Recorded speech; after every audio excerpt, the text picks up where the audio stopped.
Rotation. I'm trying just to scroll through the images once, but it's lagging. Okay.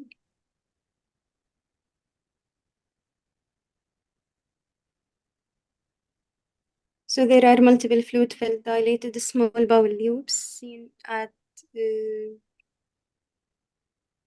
center of the abdomen. There are distal collapsed small bowel loops as well, and this anterior abdominal wall, there is a hernia.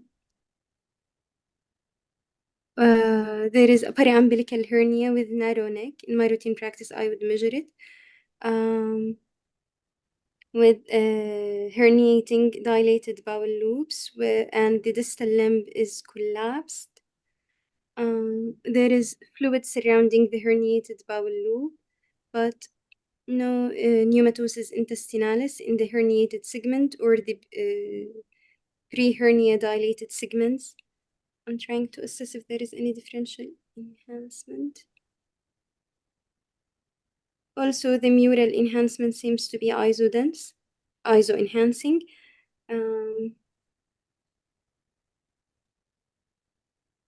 Stopped moving. I'd like also to check the lung window to check any free air, pneumatosis intestinalis or portovenous gas, but it's not moving. So to summarize, appearances are those of small bowel obstruction. Okay. Can see the window. Okay, on this window, because it's not moving now. Okay, it's now moving. Let me just get, yeah. You can use this one to scroll.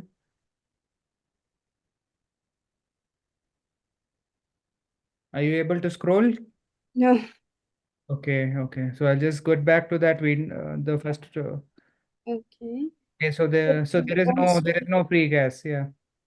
Okay, so there was also bilateral pulmonary collapse. I'm concerned about aspiration, or maybe I check the lungs specifically for that. So this is an emergency, likely representing incarcerated hernia. I will urgently inform the treating team. The patient needs urgent surgical evaluation and NG tube placement for decompression as well. Okay. Are there any other features in this in the abdomen? Are you able to scroll? No, it's not scrolling. Can you scroll it once, please? I'll scroll it There from. was a splenomegaly I noticed when we were going down. NG tube is also inside too. There is spleno there. The gallbladder is somewhat dilated. Okay.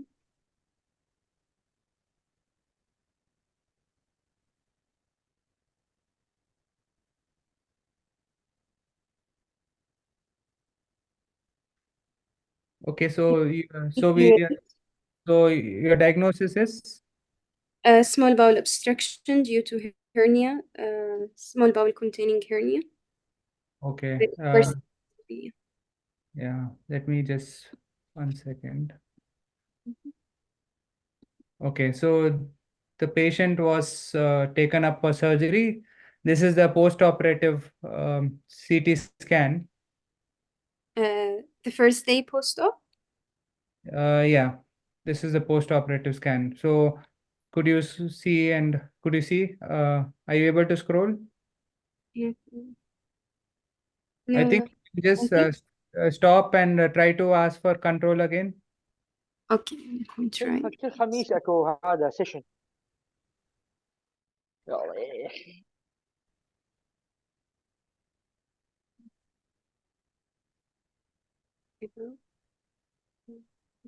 First remote. Okay. See if you are able to scroll now.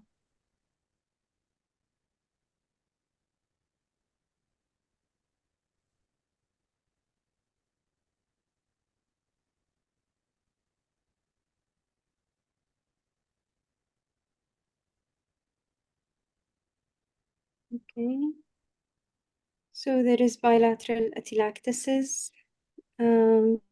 there is irregularity of the hepatic surface, and a splenomegaly with multiple collateral vessels, likely varices. There is free air, which is likely due to the surgery, but it's trying.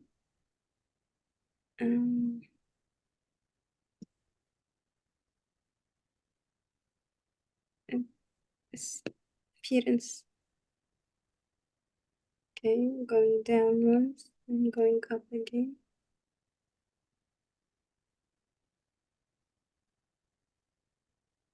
There is relief of the hernia, but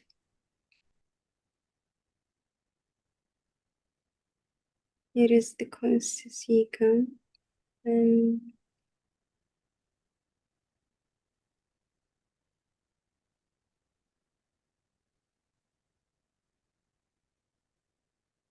there is.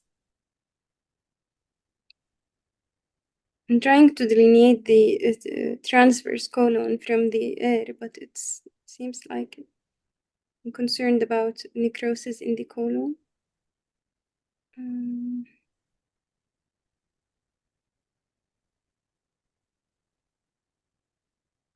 Scroll is hard.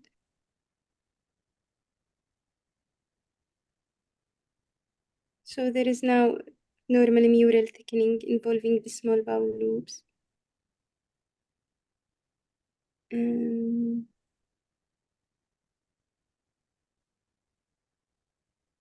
Okay.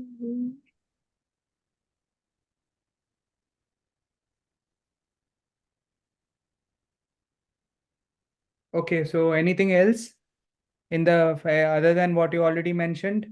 Yeah, well, other than the hepatic cirrhosis, likely portal hypertension, my concern is about the transverse colon. It appears like there is it's filled with air, but also I can delineate the wall. There is small bowel mural thickening, which could be related to post-obstructive edema, or it could be related to infection. As there is also a mild amount of free fluid and enhancement of smooth enhancement peritoneal reflections, but also could be post-operative in nature. Okay, so I'll go to the feedback now. Yeah. Yeah, could you just stop control? Let me go back to the first case. Now, Yeah. okay, let me live up. Okay. Yeah, sure. So this was your first case. You did extremely well in this case. So let me show you the axial. So this patient, as I mentioned, came with a history of increased inflammatory markers and pain abdomen. So you're seeing there is some inflammation, something going on over here. There is diffuse fat stranding, and there is some like inflammatory mass kind of like a phlegmon kind of development over here. You correctly mentioned there is thickening of the sigmoid colon. You see there is diffuse mural thickening of the sigmoid colon, and there is some also there is a lot of fat stranding and inflammatory changes. So this could be, as you mentioned, this could be one of the differentials for this would be a diverticulitis with perforation. You mentioned about colovesical fistula. That is, the bladder is a little away and there is no gas. So maybe that's a less likely, but definitely it could be a diverticulitis and perforation. You correctly mentioned that this could there could be an underlying malignancy over here. So that was the case. We went and did a follow-up. And in the follow-up scan, they treated the patient with antibiotics and they did a follow-up. And the follow-up scan, you see this necrotic mass-like structure with cystic areas. So this could again be an abscess, but you see this dense enhancement. You're seeing this enhancement and thickening of the sigmoid colon. So this definitely should raise the possibility of a malignancy. So this was, they took a biopsy and this was a malignancy of the sigmoid colon. They did an endoscopy, colonoscopy and a biopsy, and this was, everything was a part of the malignancy. It was a necrotic mass and it was a malignant sigmoid colon. So you have to remember that learning point over here is whenever you see such cases, You may suspect a diverticular disease and perforation, but always suggest a follow-up after antibiotics because there may be an underlying malignancy, and especially when you see diffuse thickening and enhancement of the colon, like in this case. So this thickening is definitely not commonly seen in just plain diverticulitis. So you have to have a suspicion, ask for a follow-up, ask for, and if it persists, then you can go in and do a biopsy to uh, look for malignancy, and also refer the patient to MDT as you correctly mentioned. So good, you did well in this case. Let me go to the next case now. So this patient, I mentioned that they had the pleuritic type of chest pain. So you mentioned it could be a pectus or a left lower lobe collapse. What I was looking for is that you should have mentioned it could be a consolidation. Just so it looks similar. Both you can see that the left diaphragm is not seen. You see there is some increased density in the retrocardiac region. This is the cardiac margin. Of course, the right heart margin is not very well seen, but I said there's not much rotation. So yeah, you can consider pectus, but I'm not seeing any flattening of the ribs, and the figure of 7 appearance abnormality of the lips is not seen. But definitely there is increased density over here, loss of margin of the left hemidiaphragm. So this could be a collapse or a consolidation, but in collapse, usually we see more volume loss. We see the bronchus being pulled down. But it's yes difficult, but you should mention it could be a collapse or consolidation. You should mention that you will look at the prior X-ray, because collapse can be a chronic collapse, and it can be also seen in a prior X-ray. So you need to see whether it's a chronic opacity or it's developed recently. And if the patient has symptoms, you can ask for a CT to rule out an endobronchial lesion, as you mentioned. On the CT, I was looking for consolidation. I wanted you to say consolidation because there is not much, there is a lot of air bronchogram. You're seeing a lot of inflammation. You're seeing there are some inflammatory changes in the left lung also. And you see some amount of nodularity and inflammation in the upper lobe of the left lung. So this was a case of patient has pleuritic chest pain, and this is nothing but a retrocardiac consolidation of the left lower lobe with air bronchograms. So this is left lower lobe consolidation, and you need to ask for a respiratory referral, and patient should be treated with appropriate antibiotics. We'll go to the next case. The next case, you did well. In the first instant, you didn't mention that the liver has this, you see this margin? Later on, you mentioned that, but this is a cirrhotic liver. There is some portal dilatation. You're seeing that there is a moderate size splenomegaly, and patient has an acute obstructed hernia, an obstructed umbilical hernia. So there you can see this herniated small bowel loops through that, and you see that distal, the efferent loop which is collapsed, and the efferent is dilated. So this is nothing but a closed loop type of obstructed umbilical hernia. You correctly mentioned that you need to look for free gas in the peritoneal cavity. So you need to look at the lung window. You have to look at the enhancement of this bowel loop. So they're showing normal enhancement. So mention that there is no there's no incarcerate, there's no evidence of vascular compromise. So this is an obstructed hernia. Then they took the patient for an emergency surgery of the hernia, and the patient came back with pain abdomen post surgery. And we did a CT, and we saw that this, again, you see there is some amount of fluid in the peritoneal cavity. What I was looking at, you seeing the residual changes in the bowel loops, but there is one important finding which you need to mention. You see this is the superior, this is the portal vein, and this is the superior mesenteric artery. So you see are you seeing this? There is loss of enhancement over here. You don't see that branches are not enhancing. There is fat stranding over here, and the branches of SMA are not enhancing. So this is acute SMA thrombosis following complication of after the surgery, the patient has developed acute uh, thrombosis of the branches of the SMV. Sorry, not SMA, SMV. Yeah. So note that this is an SMV thrombosis, and you need to flag this. You need to look at this. One of the checklist for a abdominal CT should be looking at the vascular structures, which is very commonly asked in your FRCR exam. So look at the vascular structures, look for thrombosis, and this is thrombosis of the superior mesenteric vein, not artery, the vein. And you need to flag this case and um, inform the referring clinician about this.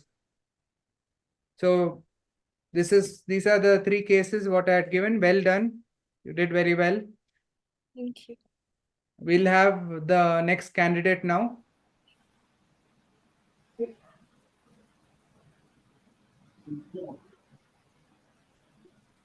Yes, I am here.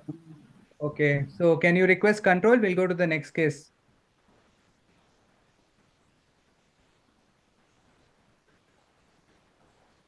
This is your next case. Let me, yeah. So I've been provided with X-ray of the DL spine, AP view, and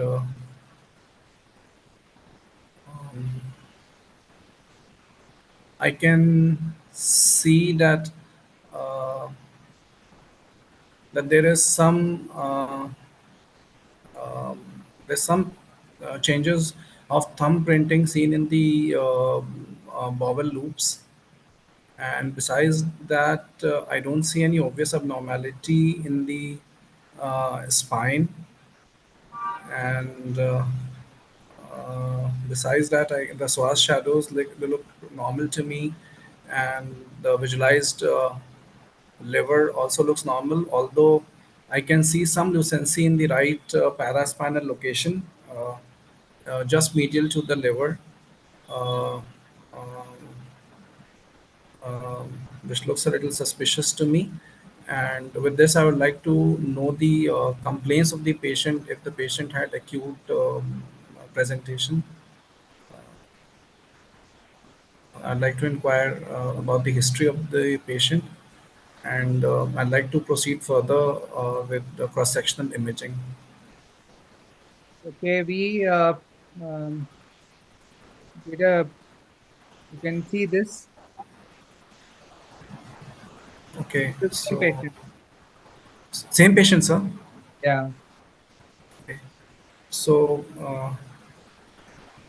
so on this chest X-ray of this same patient, um, um, I can see that there is an slightly inhomogeneous opacity in the right lower lung zone, which could be infective in nature.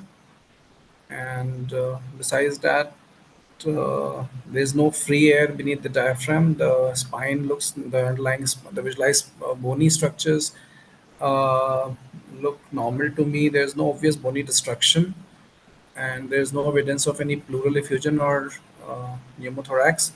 Um, uh, there is a tube which I can see on the left side of the on the left side of the chest, uh, which is probably um, at the cavoatrial junction on the right side. So this could be a central line. Uh, Besides this, I don't see any obvious abnormality. The cardiac shadow also looks normal to me. The cardiac size looks normal. Okay, so what do you think the opacity, cause of the opacity which you mentioned? Um, mm, um, I think it has got a wide differential. I think it needs to be correlated with the clinical profile of the patient. And although on this X-ray the patient seems to be sick, so This could be due to severe infection, acute episode of infection, or could be due to some neoplastic pathology as well, because the patient looks sick as far as the central line and the condition, overall condition of the patient appears on this X-ray. Okay, so what you said neoplastic, like uh, what kind of neo? Could you elaborate that? Um, um, this could be lung malignancy, but I cannot see the borders laterally of this very well. So it can be a pleural base lesion as well. So, and besides this, I can also see some opacity, which is in the surrounding lung parenchyma as well. And the lateral margins of these opacities are not very clear. So I'm suspecting that these could be pleural based also. Not very sure on the X-ray whether it is primarily pulmonary. So I'd like to proceed further with cross-sectional imaging for better assessment. Okay, then you can scroll through Uh, this. okay. Mm. Are you able to? I'll just ask for the remote again. Okay, I've already requested, but I'm not able to scroll. I think.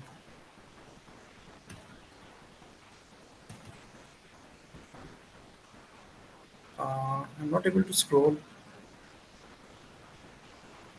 Are you scrolling it for me? Okay, just ask. Try asking for control again. Sorry, okay. No, the option that is available is give up remote control. So should I give up? Yeah, Okay.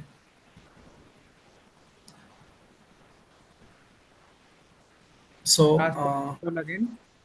okay, requesting again. Okay, now try scrolling that. Yeah. Okay.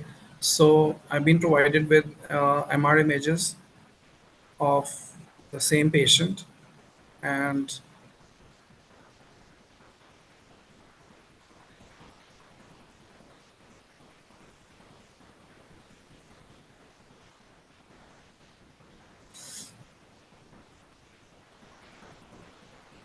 so I can see that there is a T2 hyperintense lesion, which is uh, on right. I'm not able to scroll it well. It's jumping at times, which is there in on the right side of the chest, and, and it is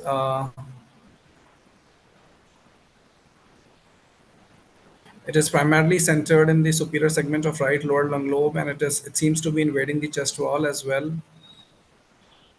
And as this was suspicious on the chest X-ray also. So, and regarding the angles which it is forming with the chest wall, um, it is not typically obtuse.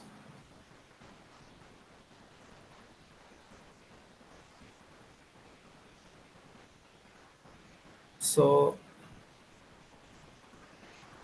so this seems to be primarily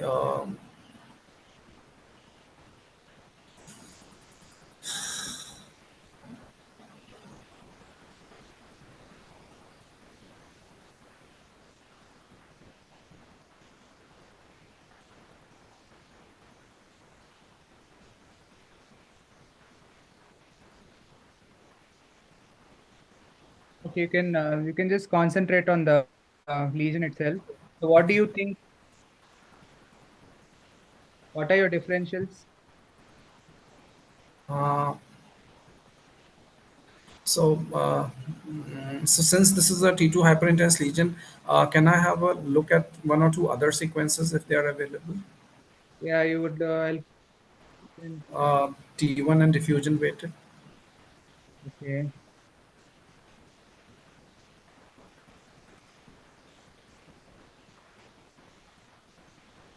You want to see the diffusion? Sorry, yeah, I want to see the diffusion higher V values. Okay, these are the contrast. You can see the contrast. Okay, I'll just try to scroll.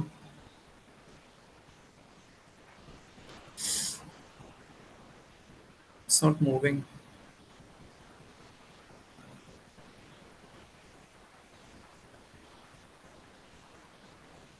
So it's not. Yeah, now. Okay, wait, just a second. I'll just um,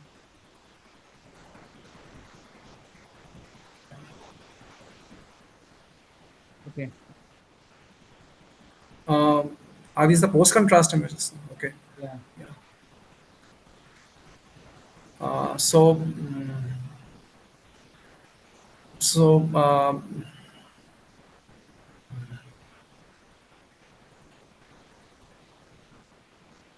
what do you think this lesion is? there are a lot of non-enhancing areas as well in the center of the lesion, but then there are some solid component as well, few strands which are showing enhancement. So this could be this is very well defined also, but this is This an is aggressive lesion. the young patient. The patient is a young patient who has come with this. So, considering the age, if the patient is young and look with this such an aggressive lesion, there are only two possibilities which are coming to my mind right now. It could be an Ewing sarcoma, or of the chest wall, and besides this, osteomyelitis with associated collections. But I'll keep Ewing sarcoma first, and I'd like to correlate with the clinical profile of the patient, and will like to proceed with histopathological assessment. Let's go to the next case. Okay. This was the post-operative X-ray. We'll come back to that.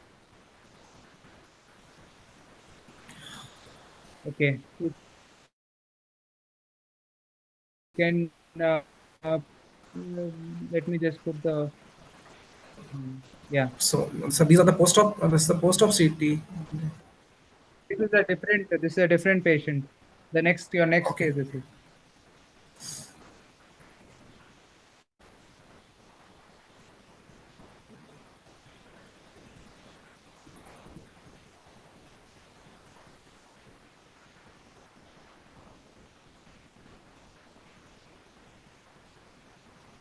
So I've been provided with CCT abdomen images of this patient, and I'm just scrolling through the images. Okay, so there is a lesion.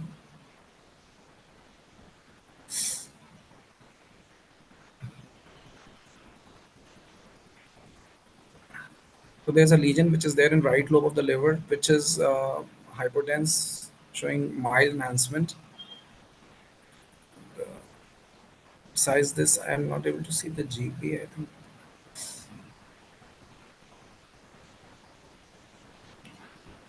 I'm not able to scroll properly. It's jumping at times, and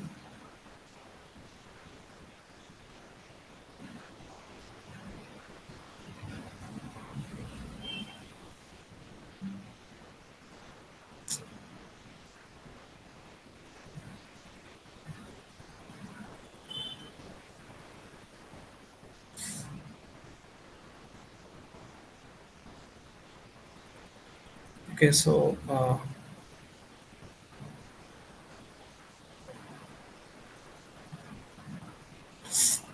not sure too well.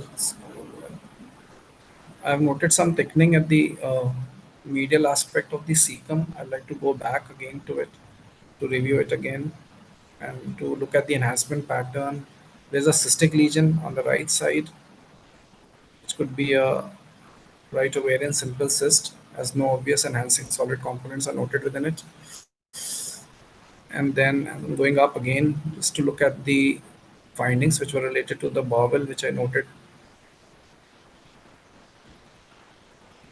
So there seems to be soft tissue thickening, hypodense soft tissue thickening at the medial aspect of the cecum. I'll also like to trace the appendix.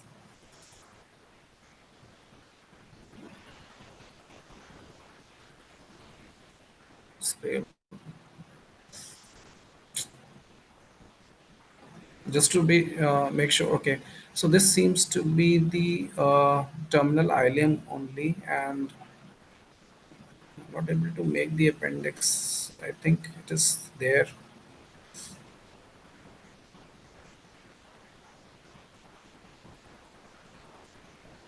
And there seems to be some calcification also. Uh, so I'm not able to scroll properly through the images.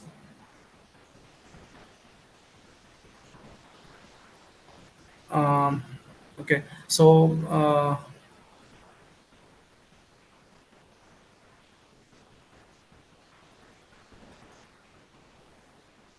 I'm.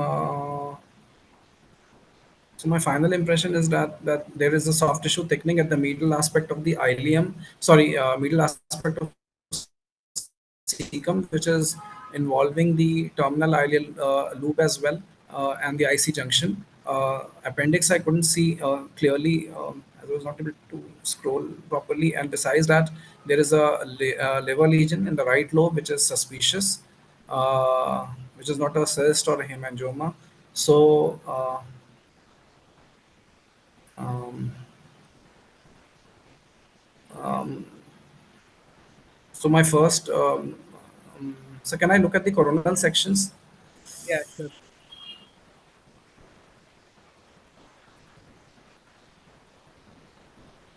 Um, to scroll.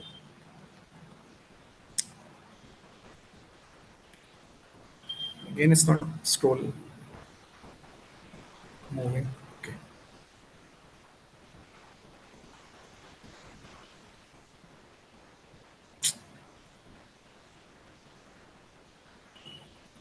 it's not moving.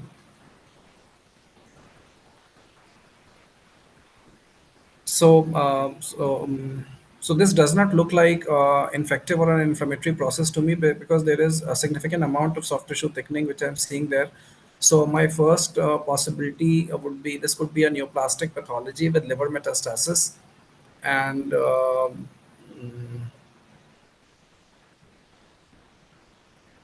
What uh, and what neoplastic? Which neoplastic could you arising from which heart, and what are your differentials? so I'm thinking about two possibilities which I need to check properly in my routine practice.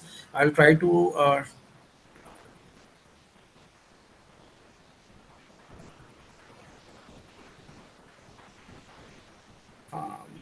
think.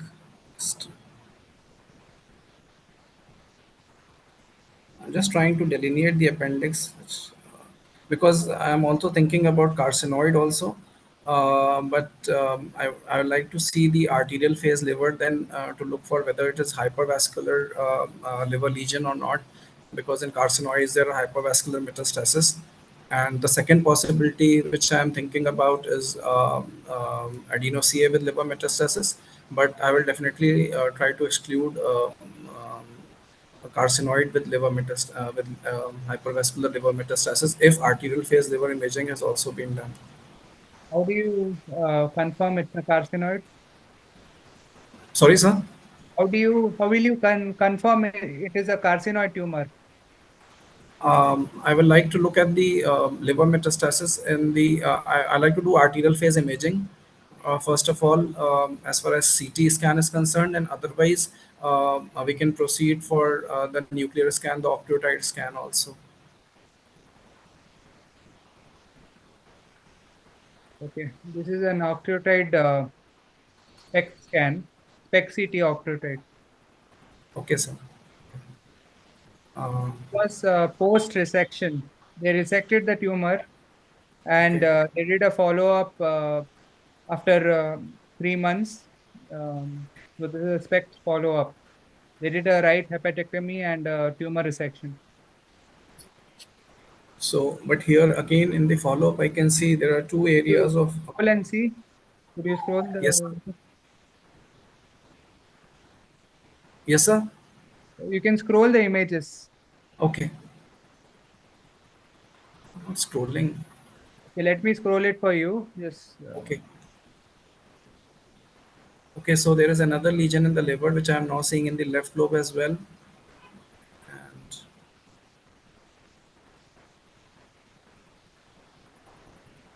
so what's your final diagnosis?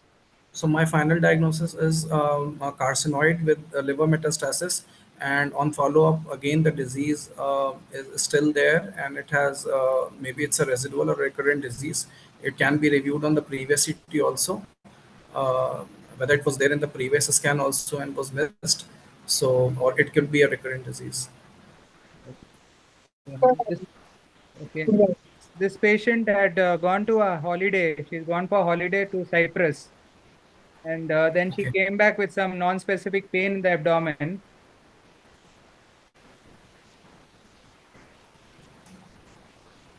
So okay, if you can scroll and see what it is. okay. Again, it's not moving.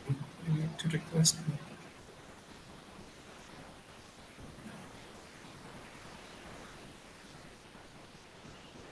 Okay, I'm just trying to scroll now.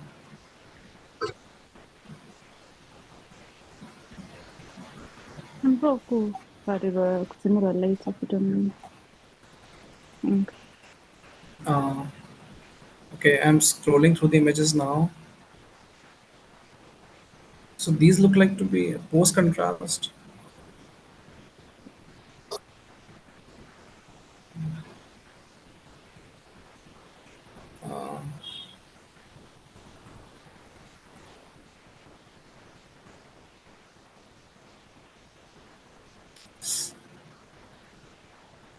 I'm not able to scroll properly. If you scroll it for you.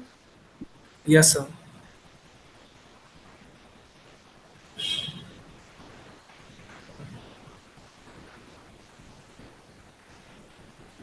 Okay.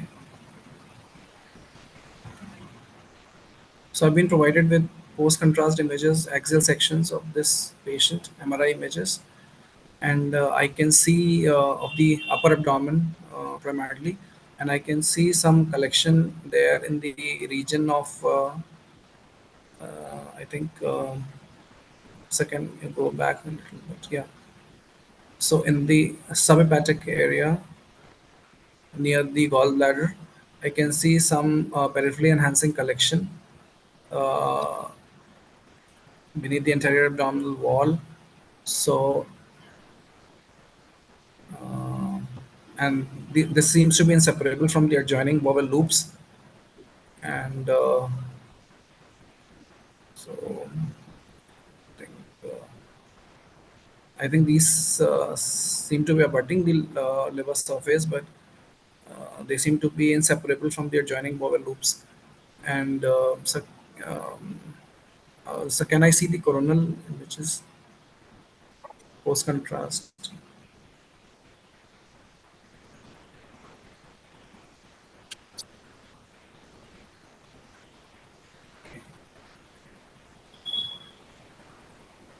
Okay, yeah, they seem to be yes below the liver, um, and they look like abscess to me, peripherally enhancing. But I would like to confirm these collections on the T2 as well as diffusion weighted images if they are available.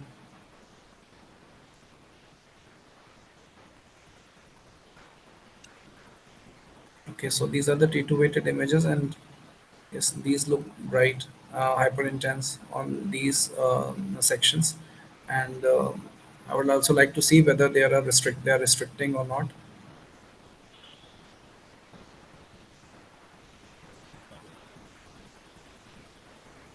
Okay, there was okay. I'll just show you the diffusion.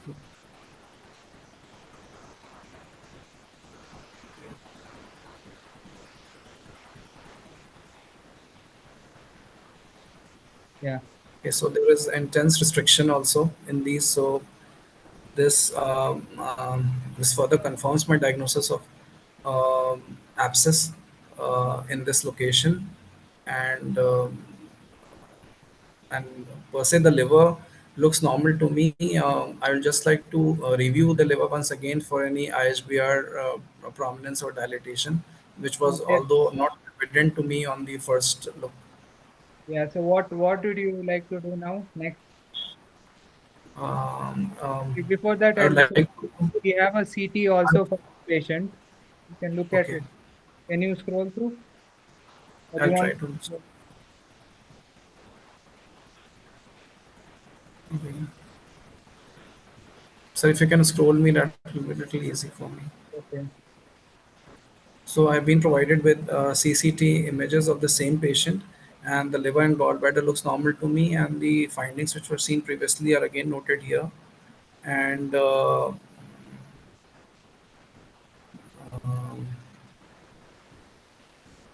I would like to have a look at the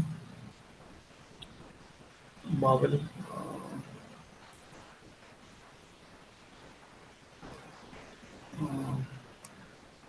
So as there is no obvious leakage of contrast, I don't suspect any obvious bowel perforation because there is no positive contrast noted in that collection. Okay. So So we'll can I see the coronal sections of these yeah CCT images? have the coronal sections. So based on these I like. findings, what do you think? I believe that this is a this is an abscess intra-abdominal. Okay, so this is the follow-up scan.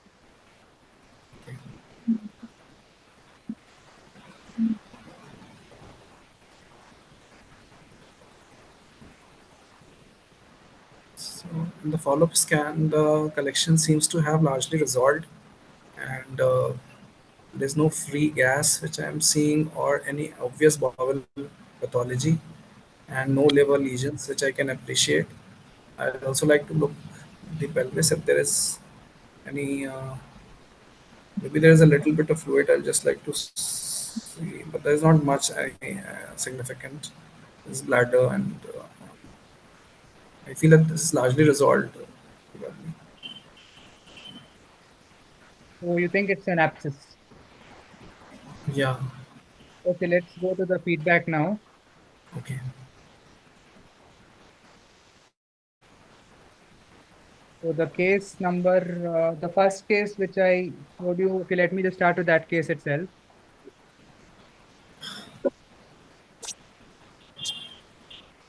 So, so this case, you mentioned the findings correctly. You saw that peripherally enhancing, you saw the diffusion restriction. But there is one more sequence you could have seen. So this is a T1 weighted image.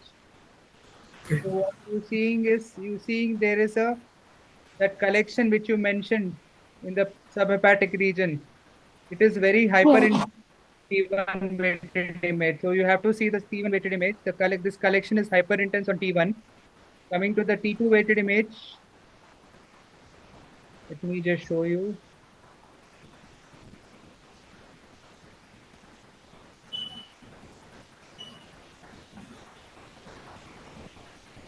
So the collection is hyper intense on T1. And post contrast, you're seeing this peripherally enhancing collection. So I mentioned that the patient had gone to Cyprus and came back with a non-specific pain. You're seeing a So peripherally enhancing hyperintense collection, which is hyperintense on T1 and showing peripheral enhancement. And on the T2 weighted image,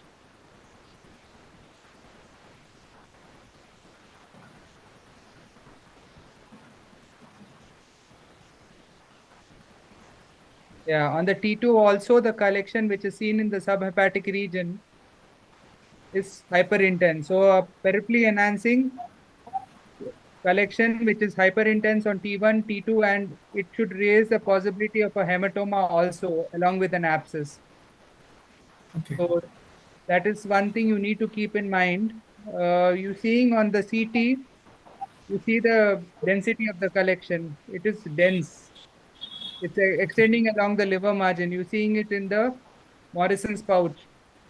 You're seeing in the subhepatic region, and it's quite dense. You're Okay. seeing it going along the peritoneum, it's going into the pelvis. All this is a part of the collection. It's very dense collection. It's over here, entire peritoneal cavity, subhepatic region, dense collection. And we do a follow-up scan, and there is nothing seen. You don't see anything over there. This was a case of a hematoma, which was incidentally she had a fall or something, and she developed a hematoma. And on the follow-up scan, it had completely resolved. So you need to keep that in mind. You did well. You mentioned the findings, but keep hematoma in when you're mentioning such collections. You always ask for other sequences like a T1 weighted image also. This one you did very well. This I started with this. You're seeing this mass. There's a mass in the region of the terminal ileum, medial to the cecum, as you mentioned. The mass is having some foci of calcification over here. Can you notice? There is a focus of Yes. calcification over here. Yes, sir.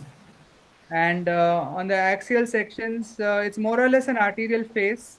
You can see the aorta. So you said you wanted arterial, but this is quite an early phase of imaging. And you're seeing these lesions are showing dense enhancement. So there are multiple lesions. So I know you're Okay. having problem scrolling, but you can see there is one over here Okay. and there is one there. So there are multiple lesions. There is something over here also. So there are multiple liver lesions. And when you go down in the pelvis, you see there is this thickening in the region of the terminal ileum. And you're seeing the calcification and you're seeing some amount of desmoplasia, the spiculated mark surrounding mesentery, which showing some amount of spiculations. So this is very classical for a carcinoid tumor. So this was a carcinoid of the terminal ileum. They resected the tumor. They resected the right lobe of liver. And after a couple of months, they did a follow-up PET octreotide scan. And in the PET octreotide scan, they saw there's a lesion over here, sorry, a SPECT octreotide. And that was lighting up, and that is a recurrence liver metastasis from the carcinoid. So good. We'll go to the case number one. This was a very subtle case. So on the first, sometimes in the exam, they show such cases. So if you see the eighth rib over here, the top eighth rib on the DL spine, you see the margin of the rib. So this margin is very crisp. You're seeing the crisp margin, but you see here, the rib is irregular. So sometimes this is one of the type of cases which they show. This is called the corner of the film type of cases. So there is rib destruction which is seen over here. So after this, I showed you the chest X-ray. So if you see the margin of the rib over here, the eighth rib, it is not very well made out. Of course, it is very difficult, but you see this density. Whenever you see the density, you follow the margins of the rib. So you see the crisp margin, you see this rib has a very crisp margin, and this rib has a very ill-defined margin. So it's not a very, so it could, you could suspect an extra thoracic, extra pulmonary lesion. You mentioned very well that it could be a pleural lesion because of the signs, which is the incomplete border sign. You're not seeing the complete margin of the lesion, which is seen in a lung lesion. This is a very, the lateral margins are very, it's merging with the thorax. You're not seeing the margins. So this is an incomplete border sign. So it's a lesion which is a not a lung lesion. And on the MRI, you see that there is a lesion over here. So you were suspecting it could be a lung lesion or extra thoracic lesion. If you follow the ribs, you see that there is rib destruction. So the lesion is invading. Actually, it's arising from the ribs. So it's arising and going into the thorax. So this was a case of uh, ring sarcoma because it's a young patient, such a lesion. you correctly mentioned that Ewing should be one of the first diagnosis which you need to consider. So this is a case of Ewing sarcoma of the thorax. So very well done. You did very well in this all the cases. Thank you, sir. Okay, we'll go to the next candidate now. Hi, can you hear me? Yeah. So let me go to the next case. No problem.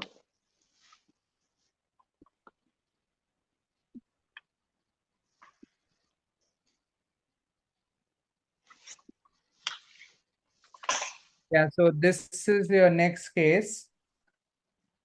Okay, just gonna request. Can you ask for? Yeah. Okay, so I'm just gonna scroll through my images and then present my findings. So this is a lung window contrast phase of the chest.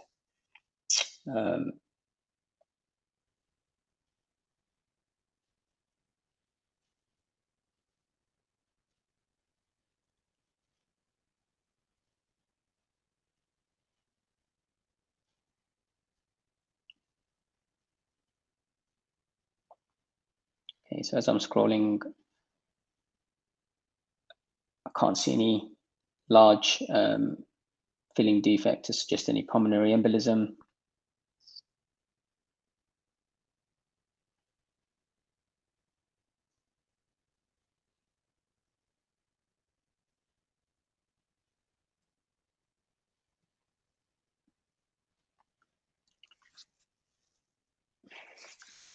There are some bibasal athletic changes. But nothing, there's no focal consolidation that sort of jumps at me.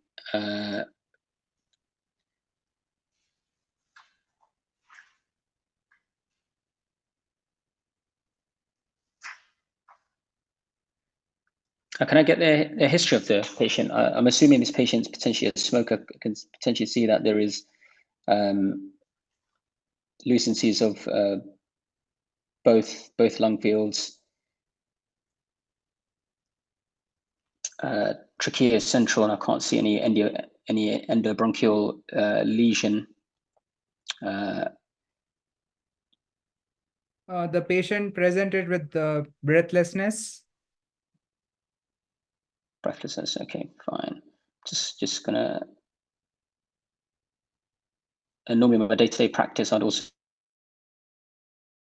look at coronal images and look just below the diaphragm to see for any other potential causes. But given this patient's breathless, I mean, they can see some fine linear atelectatic end bronchial sort of changes at the periphery of the lung. I can't see any cystic lesion. I can't see any lung collapse. As previously mentioned, I can't see any consolidation. Can I look at the mediastinal window as well, please?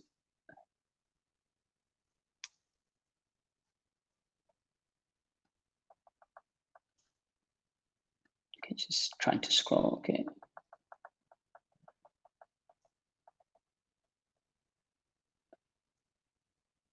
So as I'm scrolling,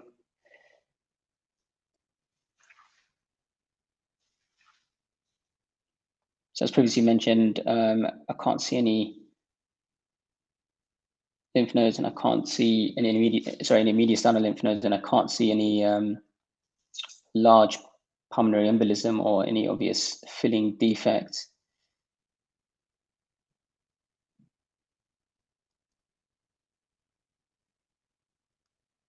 Just gonna look at the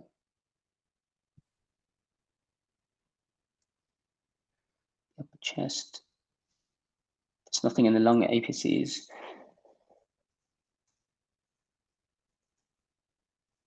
So nothing really jumping. There's no mediastinal lymph node. Heart swell position. There's no signs of any cardiomegaly.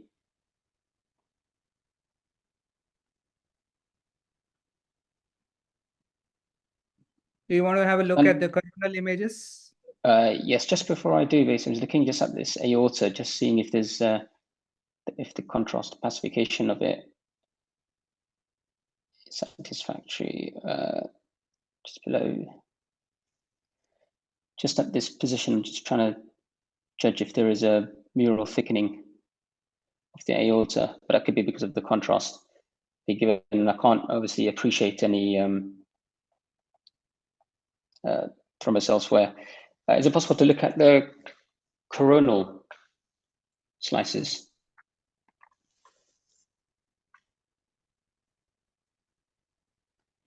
So again, just going to scroll through the coronal images.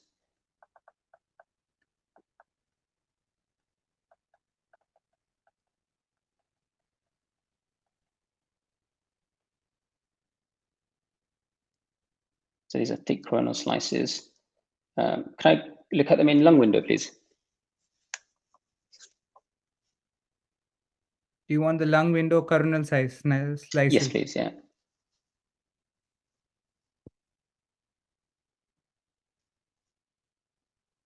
Yeah, I can scroll. Okay, just going to scroll.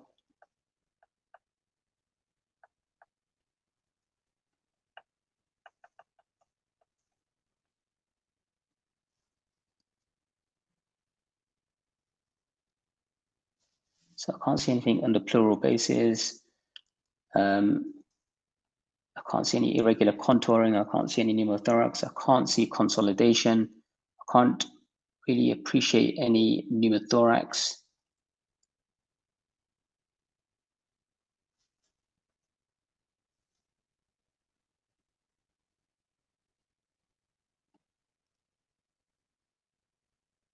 Do you want to look at the mediastinal window coronal slices once more? Yes, please. Yeah.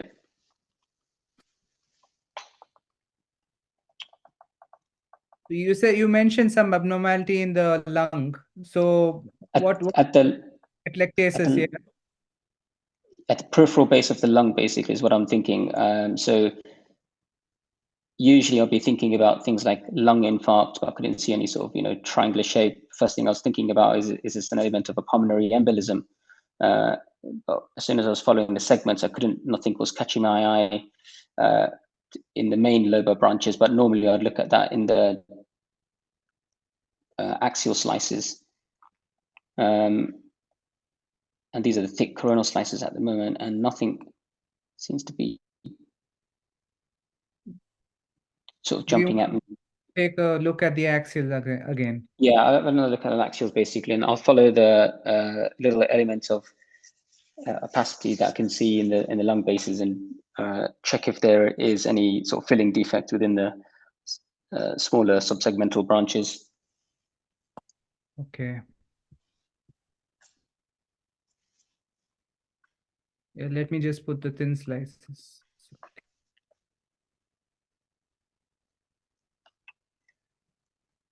Okay, so I'm just going to scroll through. Yeah.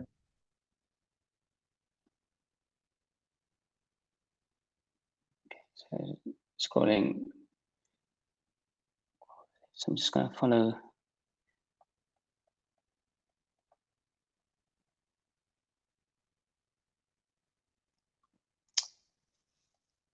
I think there is a filling defect in the right. There.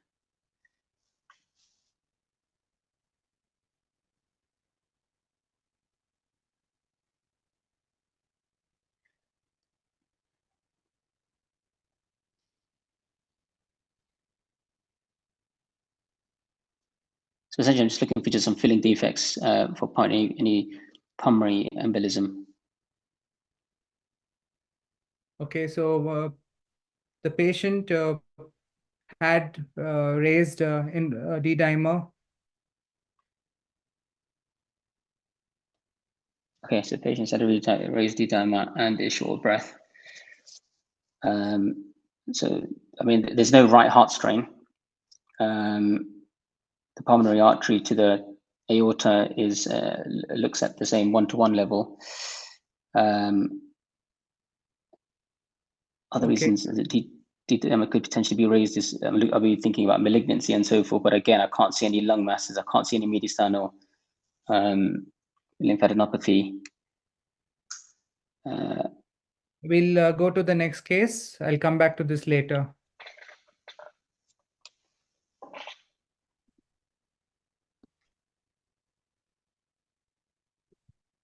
So this patient, yeah, this is a scan. Let me just show you. So the patient had some swelling and some has got a scan done. So you can just see. Okay, so I'm presented with an ultrasound study of what looks like to be the thyroid. What I can see is on the left-hand side of the image, there's a well-defined hyperechoic lesion, which is of the inferior left lobe of the thyroid. And the subsequent image on the right demonstrates no vascularity of this lesion. Is there any other sort of? Yeah. This is another section. Okay, so the region of the supraclavicular fossa demonstrates again a well anechoic cystic lesion, which demonstrates no vascularity, but adjacent to it there are other larger cystic lesions. Those are the vessels, you can ignore them. Okay, fine. So looking at this well-defined anechoic cystic lesion, I would. There's another section, yeah. With, okay, and I believe that's it's another cystic lesion. I'm assuming that's the vessel sort of traversing through of the supraclavicular fossa. And I can't see anything on this particular image. So what we do have, actually on this particular image of the right thyroid lobe is a heterogeneously hyperechoic lesion, which shows increased vascularity. I can't see any macro or micro calcification, but it's showing increased vascularity. I'd correlate with the patient's clinical history for one to check if the patient has a known background of sort of thyroid function tests, or if there's any T3, T4. I'll also be kind of thinking about a parathyroid and check for sort of PTH levels too at the same time for this patient. okay, so the patient had some changes in the PTH level. So Okay. what would you, how do you confirm this? What do you do So, next? so the next image would be a nuclear medicine image. I would probably want to do a system maybe study. Okay, we have, this is a I-123 technetium-99 subtraction image. Okay. System B subtraction image. So the first so subtraction images are being provided to me in System EB. What I can see is in the the left thyroid lobe, there is, or left and right, should I say, multiple uptake on the subtraction images, indicative of hyperparathyroid. This could be parathyroid adenomas, I would refer my findings to the clinical team and compare with PTH levels, calcium, vitamin D, check if the patient has a background of sort of, renal failure and things like that as well at the same time. Okay, let's go to the next case.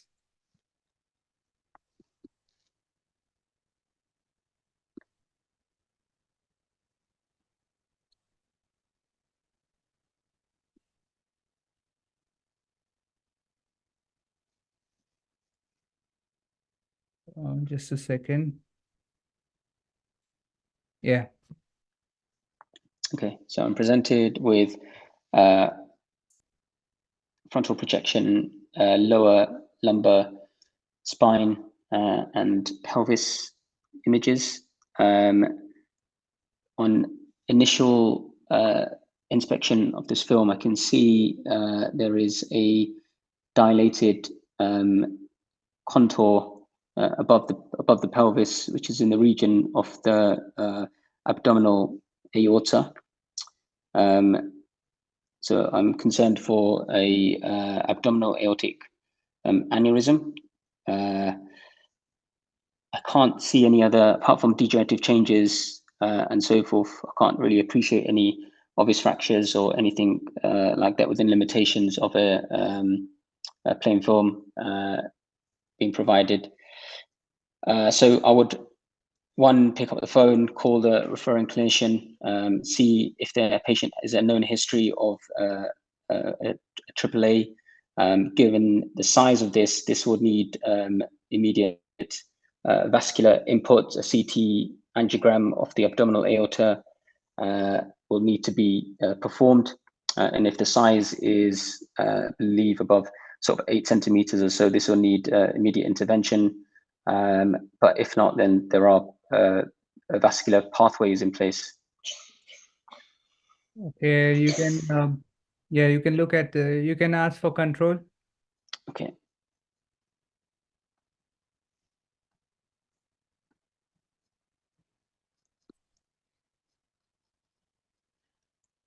Okay, I've asked for control, just looking for the scroll bar. That's it, found the scroll bar.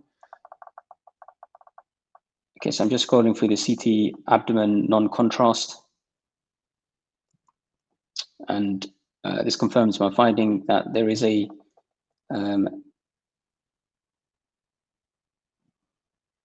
infrarenal abdominal These are post-contrast.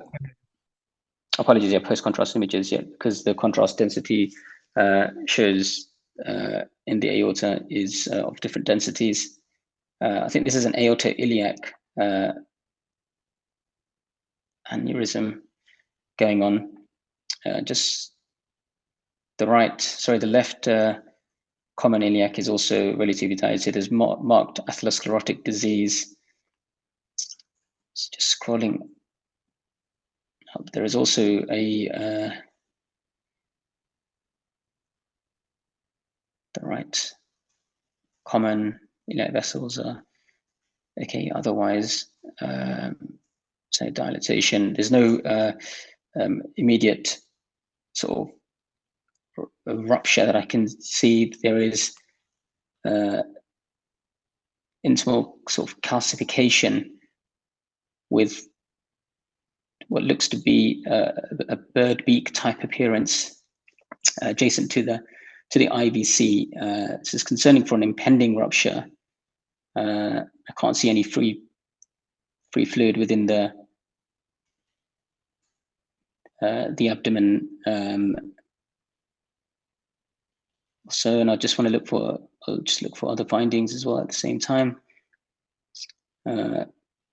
Some parapelvic cysts in the left kidney.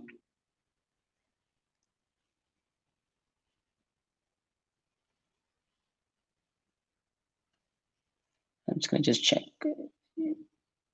something else going on. So in my day-to-day practice, what I'll also do is reformat the images, measure the aorta in 3 different planes using the coronal slices too at the same time.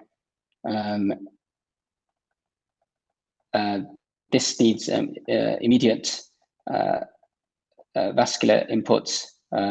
Given that there's an aortoiliac aneurysm, there is bird beaking at the cuff of the infra-abdominal aorta, which is concerning for an impending rupture.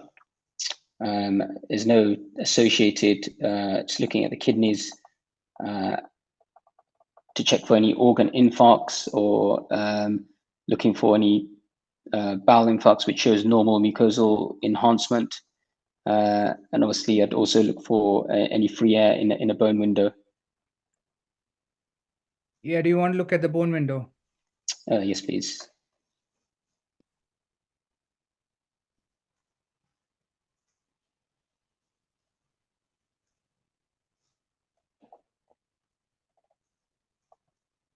Yeah, you can scroll through.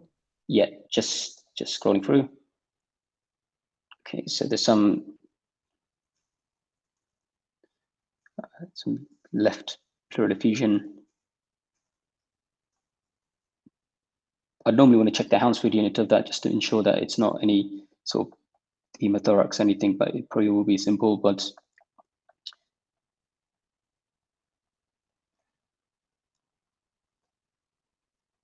I just want to go towards the abdomen. So sorry, the abdominal aortic aneurysm, just to make sure there's no one gas, and two, just to make sure there is no aortic enteric fistulation as well. So those are the things I'll be sort of trying to look for, which I can't see, and I can't see any free air anywhere within the aorta or within the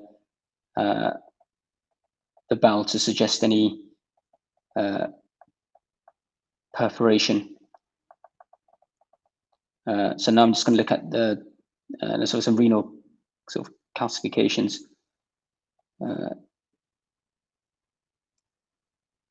Actually, I'll take that back. There's no renal calcifications. It's just probably elements of cortical thinning, probably the background of chronic kidney disease.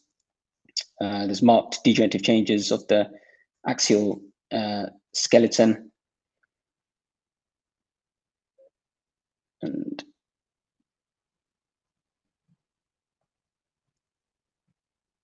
And so looking at the psoas major muscles as well, just to make sure there's no hematoma or anything along those lines. That's there. So overall, this is some sclerosis of the sacrum, but this is all likely to be sort of degenerative. And this is probably some facet joint arthropathy, given I'm assuming this patient's elderly too at the same time, so age-related changes more than likely. So overall, this is a case of a triple aortic iliac aneurysm. I would refer my findings to the vascular team and see if the appropriate is a candidate for endovascular intervention in the first place. Okay, let me give you the feedback. Could you stop scrolling? So I'll start with your first case.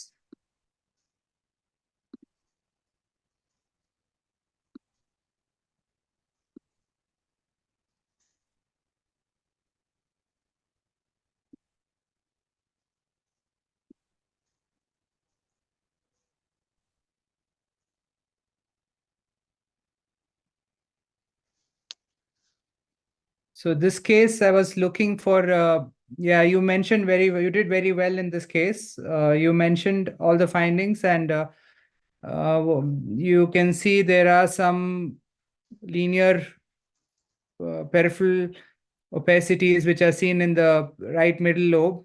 So these could very well be atelectasis. And you also mentioned these could be infarcts, which is correct. And there are no other lung findings. The patient had a raised D dimer, and we did an angio. So what I was looking for is, you see this area, so when you see the lesions, you can also look at the branch of the vessel which is supplying that area. So you look at this area and you see this vessel which is going towards that area. So this is a thrombosed uh, pulmonary branch vessel which is supplying which is going to that region. So this is a case of a pulmonary thromboembolism.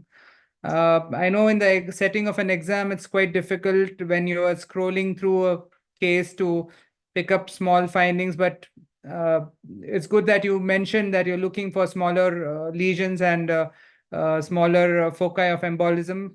And when you see an infarct, it gives you a clue that which vessel may be blocked.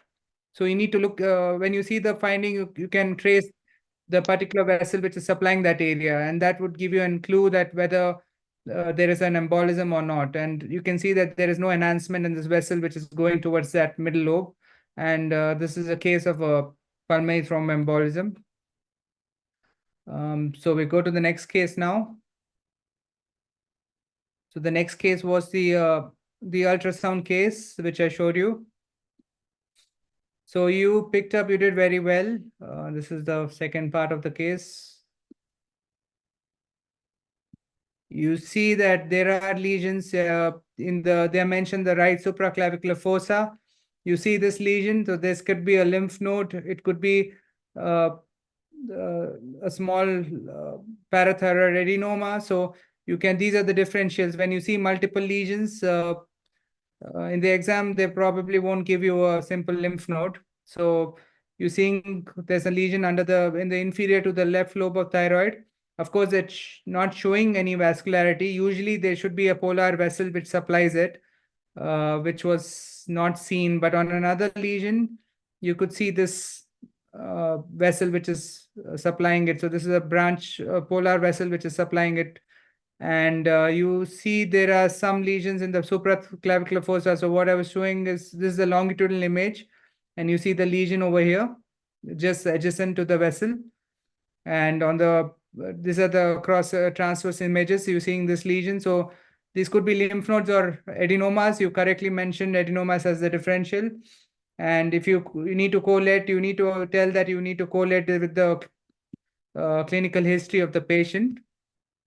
If the patient has any changes of calcium, serum calcium levels and hormone levels.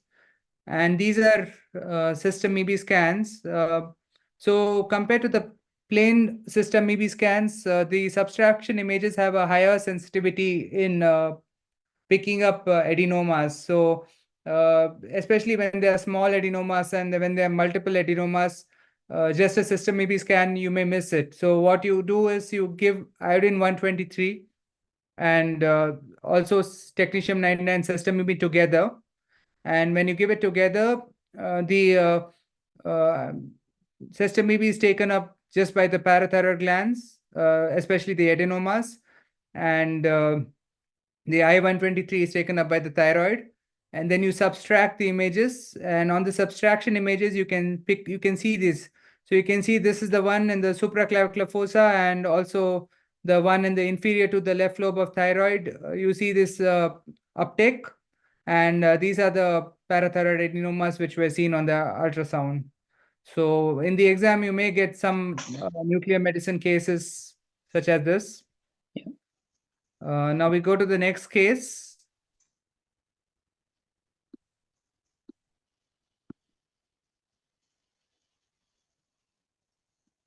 So the next case was, this was your next case. So in this the finding is, there is a large aneurysm which you very well picked up. And you recommended correctly that you would inform. Of course, if it's a chronic aneurysm, there is no need to, you just need to follow it up. But there's a very large aneurysm and there is a definite chance that it may rupture. So you need to inform the vascular surgeon and at least let them know if they don't know about it. And on the you're seeing that there are some inflammatory changes which are a warning sign. You see this very large partially thrombosed aneurysm. and it's kind of leaning against the IVC, and there are some inflammatory changes surrounding it. So there is a high chance of rupture, and you need to inform the referring clinician that there is a chance of rupture, and they need to be you need to refer to this to the vascular surgeon. But there is one more thing. In this patient, when you see the bone window, you Is it mentioned malignancy? Is sclerotic? Is it, should I have mentioned? Yeah. you mentioned this, but you didn't ask for you need to always look at the sagittal. At least when you see something, you can ask that I want to look at the sagittal images, and you see that there are sclerotic metastasis. The patient had, and when you go back to these images, you go down and you see the prostate is quite significantly enlarged. So we went ahead and we did an MRI. And on the MR images, you see there is definite evidence of signal Bone changes in the metastasis. Yeah. bone. Yeah. So this is, there is also, the patient has a prostatic cancer with skeletal metastasis. So these are the skeletal metastasis which you did not mention, but so this is called the satisfaction of search. When you find something, you always look, be aware that there could be another finding, especially in the setting of an exam. They would probably add in another thing like this, and you need to uh, be mindful that there could be another finding which you're not picking up. So overall, Yeah. you did very well. Well done. We Thank can you. go to the next candidate.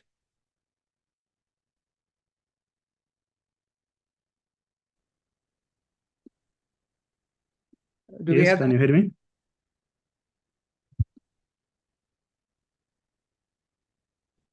Yeah. So this is your next case. Can you ask for control?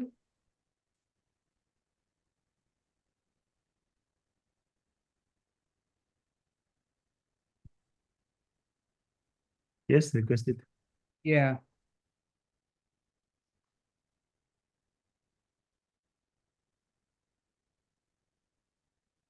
Are you able to scroll? I will try.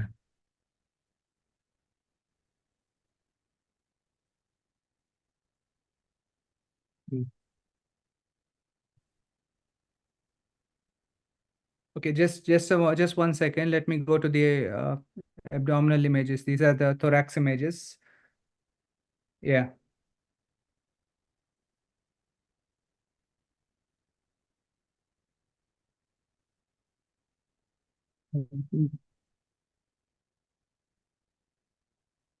Scrolling is sluggish.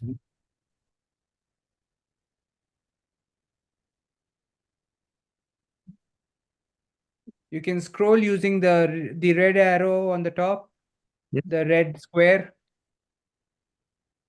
Yeah. Yeah.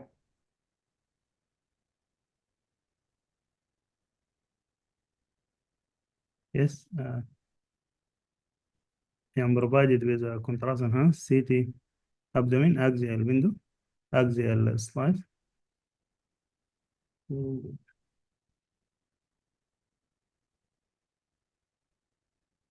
I think it is difficult to scroll. This, can you scroll for me? Sure. But in the exam, they would ask you to scroll. So I would prefer if you're able to scroll. Okay, I will try, but I think my connection is. Okay. If you're not able to scroll, you can tell me. I'll scroll for you.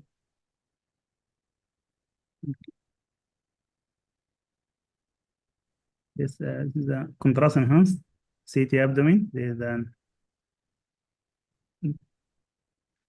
the dilatation of the esophagus, stomach, and small bowels.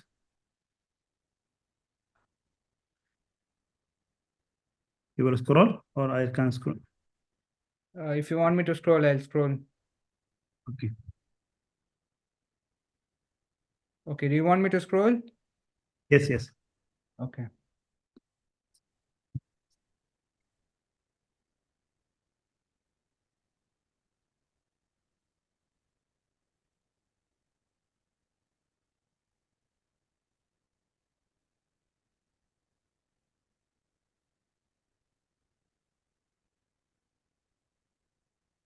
If you want in any particular section, I can go to that section. Yes, okay. There's a dilated fluid filled with small bowels. Stomach also and esophagus are dilated. There's also free fluids. Scan lung showing bilateral consolidations. That at the region of the right iliac fossa, there's impression of a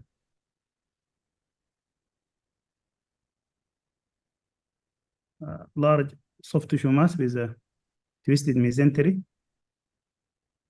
So that can look at this region, right iliac fossa region.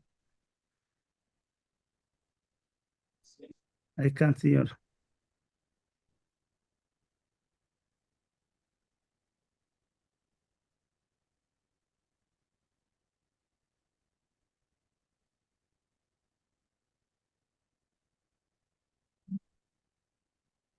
Can't Are see. you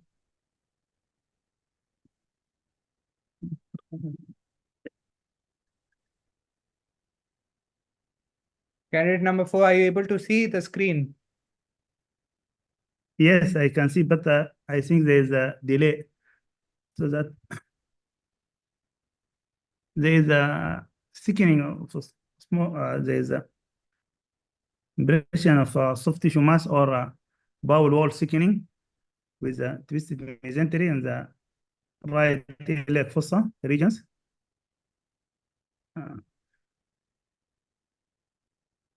I would like to trace the bowel loop so that I confirm and look at the transitional point. I think the large bowels appear normal, no, not dilated here. So but I will try to start from the anus and looking backward to see if there is dilatation or not.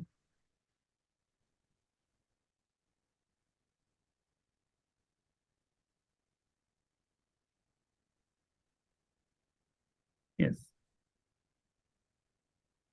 Yes, I think the dilatation mainly involves a small bowel. So can I have a look at the coronal images, please?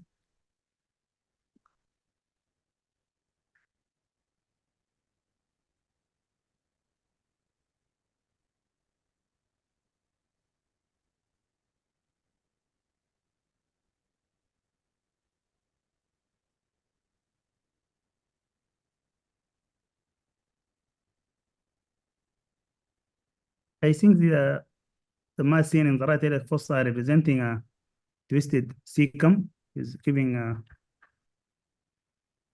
like a imperial sign on the coronal view is a twisted mesentery.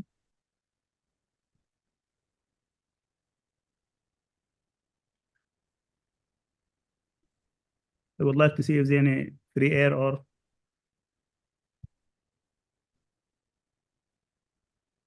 So you want to look at long window to see if there's any free air or portal venous gas.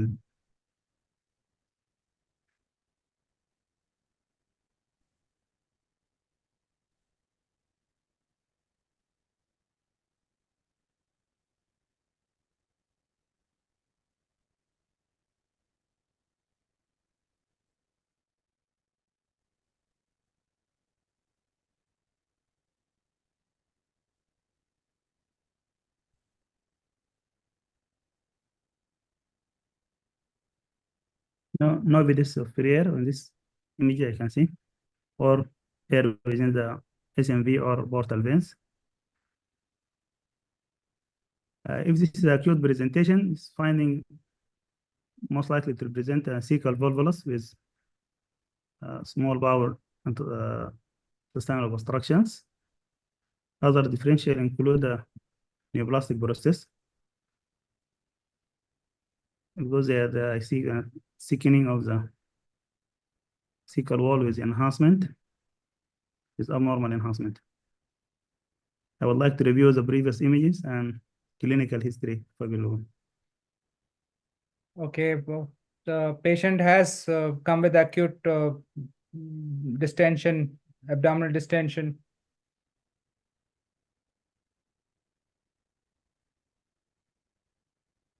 This acute presentation, this finding is most likely to present a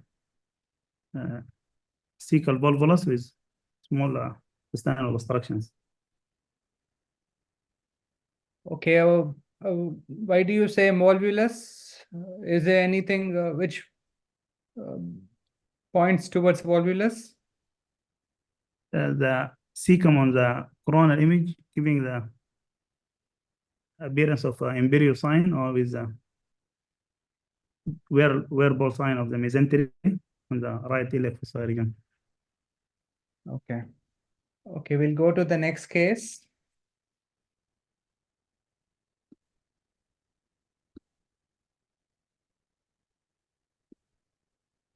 The, Yeah, this is your next case. Could you just try scroll? I'm presented with an See, X-ray see lumbar if you can, if you can scroll.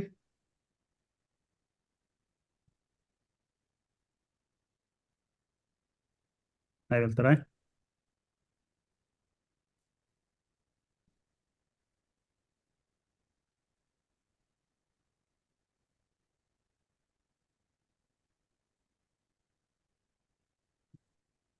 I'm unable to scroll. You're not able to scroll.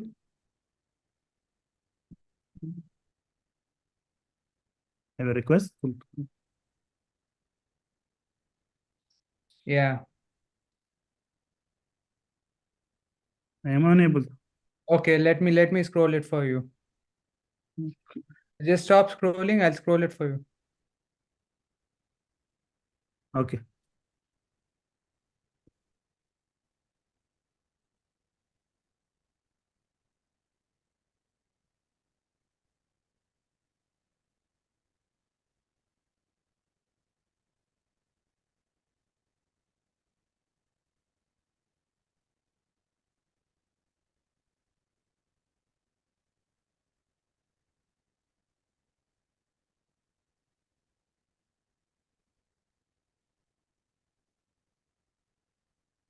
If you want me to stop at any particular image, you can let me know. Okay.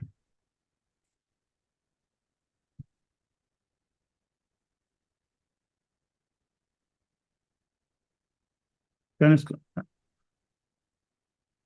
Which particular section you want me to stop? Sorry, but my connection is weak, so that can you scroll again for me? I didn't see all the. Okay, okay, no problem.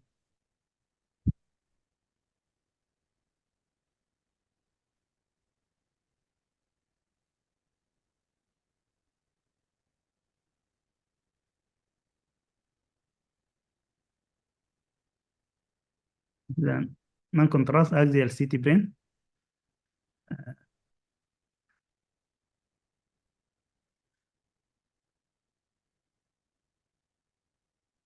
You can see that there is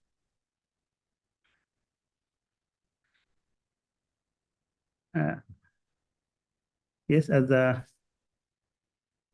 this as a skull base, the right side.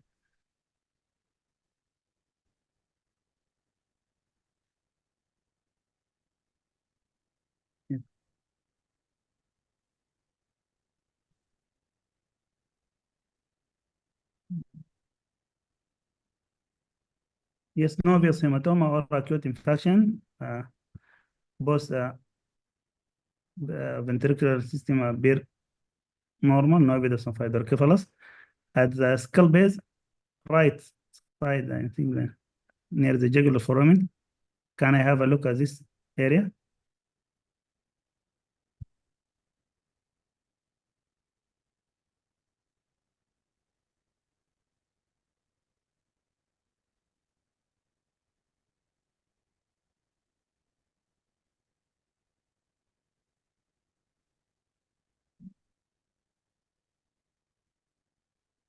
Are you happy with this? Yeah, yes. Yes. No obvious abnormality detected here, but can I have a look at the bone window?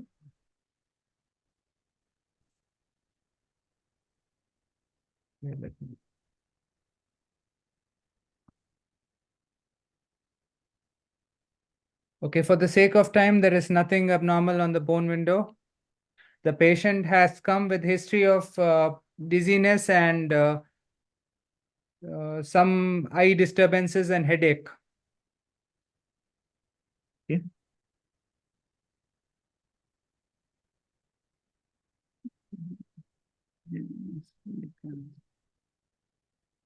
So are you finding anything abnormal on this?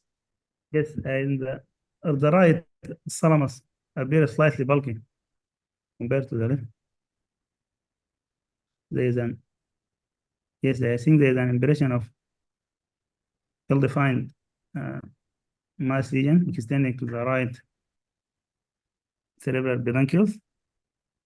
I would like to review post-contrast study. The region is slightly hyperdense, yes. On post-contrast study, the lesion showed heterogeneous enhancement, heterogeneous ring-like enhancement with surrounding pathogenic edema. There's also mild dilatation of both lateral ventricles with seepage indicating obstructive hydrocephalus. No other similar lesions. Differential include primary tumors like GBMs or solitary metastases. Infection like TB is less likely considering the soft tissue component. I would like to review the previous images, and this patient need further evaluation at MDT, referred to MDT imaging, and further evaluation by contrast enhanced MRI plus MRS is possible. Okay. Let me go to the next case.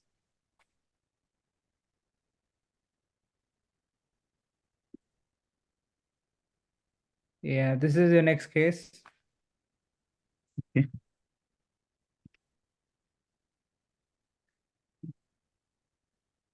I am provided with a axial contrast enhanced CT abdomen. First impression, there is a liver look cirrhotic with a large suspicious focal lesions. There is also ascites, and I would like to further characterize hepatic lesions.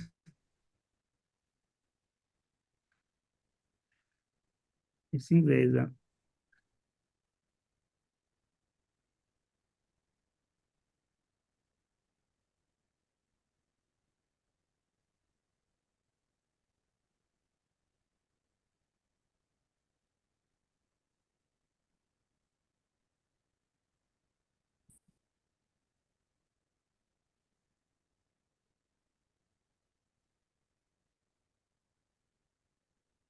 So what do you think?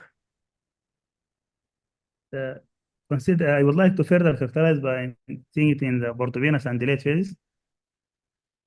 Okay, we don't have that. We went ahead and did MRI. Yes. This is a MRI arterial phase images. Yes. So let me just put it, yeah. The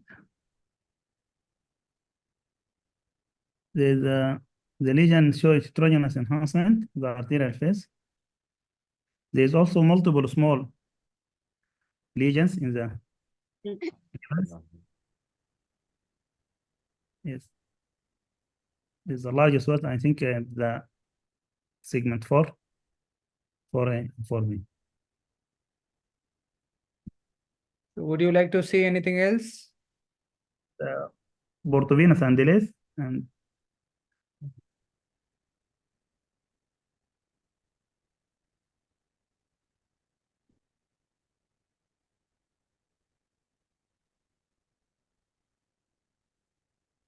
yes, the lesion showed washout in the portovenous.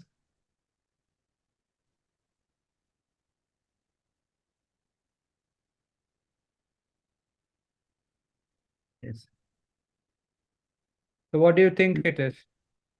I think it is a multifocal HCC, considering the cirrhotic nature of the livers and the pattern of enhancement. Other differential include metastasis. Is there any other finding?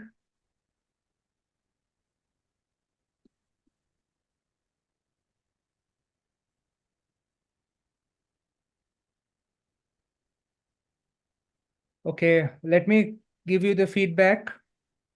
Yes. So we'll start with this case. So in this case, this is you did very well. This is a large liver lesion. You're seeing this mass, Yes. this heterogeneously enhancing mass. So in the CT, we just have this face, and you see this heterogeneously enhancing mass.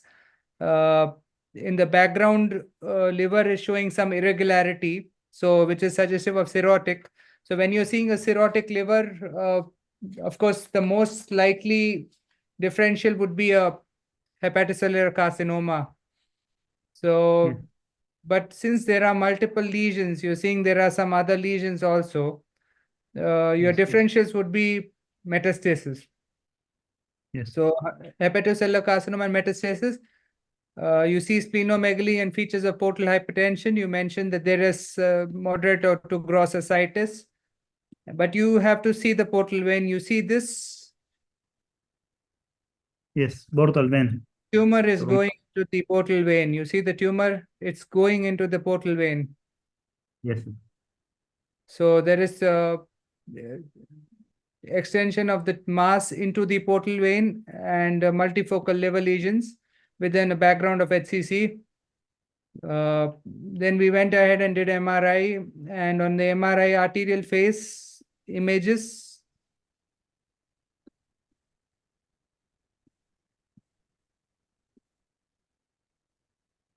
you see that there are multiple lesions are showing early arterial enhancement.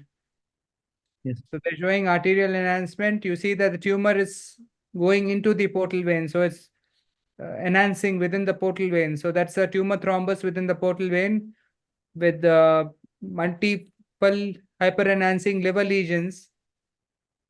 And these lesions are getting washed out on the portal venous flare. So you see early washout. You're seeing this? Yes. You see all these lesions are showing washout on portal venous face. So also you see the portal vein, the tumor extending into the portal vein. So you have an early arterial enhancement and washout on the portal venous face, which is very suggestive of HCC.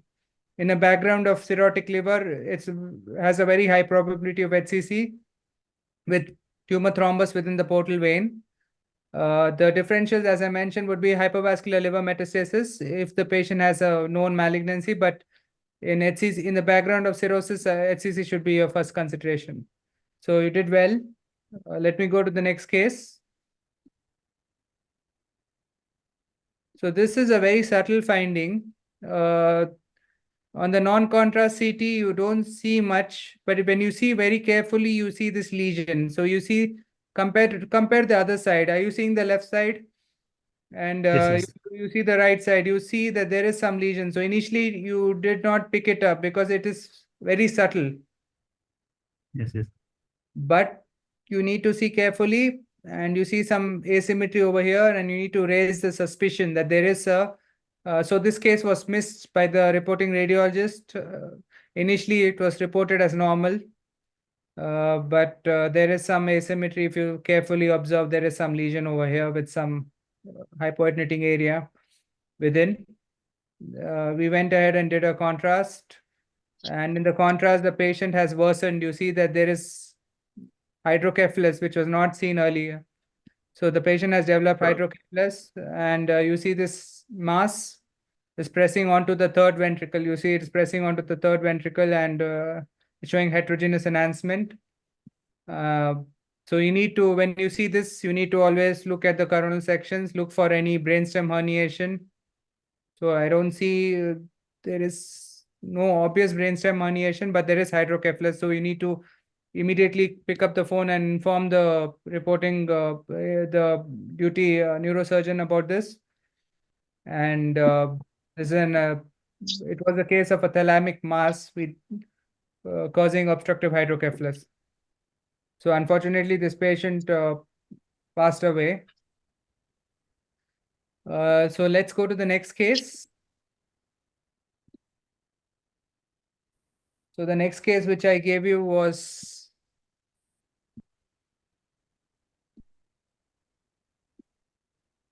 this one. So in this case, you see, you picked up the finding that there is definite dilatation. You're seeing there is multiple dilated bowel loops. The stomach is dilated. The stomach is actually quite dilated. There are multiple dilated small bowel loops. And you're seeing this mass-like structure over here in the right iliac fossa. So you can see that it has a whorled appearance. There is something which is going into the mass. You're seeing the bowel loops which are entering into the mass. So the large bowel, let's trace the large bowel. You're saying this, the rectum, this is the colon. The colon is definitely not dilated. You see the colon going here. This is a part of the colon. And you see this. So it looks, this is a case of an interception. It's an ileocholic interception. So it's not a volvulus. If you see images of a cecal volvulus, which was your diagnosis, cecal volvulus looks quite different. You will see a very dilated cecum, which is extending almost till the abdomen, till the diaphragm. You see a very dilated cecum, and you see twisting of the mesentery. But here you see twisting, but there is no dilatation of the cecum.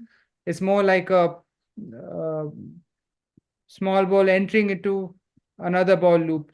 So this kind of a multi-layered appearance would be seen in interception. Also, you see there is some air. You seeing this? This is nothing but air within the wall. So this at least raised the suspicion that there is some pneumatosis. There's a small collection over here, and there is some amount of air in that. So that is, you can see this defect. It's a perforated interception. It's an ileocholic interception with perforation. You're seeing this is free gas, nothing but free gas within the peritoneal cavities and free fluid, a collection over here. And you are also seeing some amount of suspicion for pneumatosis. This is definitely suspicious for pneumatosis. So you need to raise all these possibilities, look carefully for these, and you need to inform the surgeon that this could be a perforated bowel loop. So you mentioned, you look at the images of the cecal volvulus, you will know how to differentiate between interception and volvulus. This is a perforated ileocholic interception. So overall, you did well. Good. So I think we have done with the cases. So overall, all the candidates have done very well. Thank you so much, Dr. Akash. This is Dr. Maria. And it was indeed a very wonderful session. And I especially like the fact that you included multimodality cases, including ultrasound and nuclear medicine. So it was awesome. And it was a great effort on your part. And I'm very thankful to you for sparing time for us. And we look forward to see more cases in future from you. Sure. Thank you very much, Dr. Vaidya. Thank you so much. Thank you.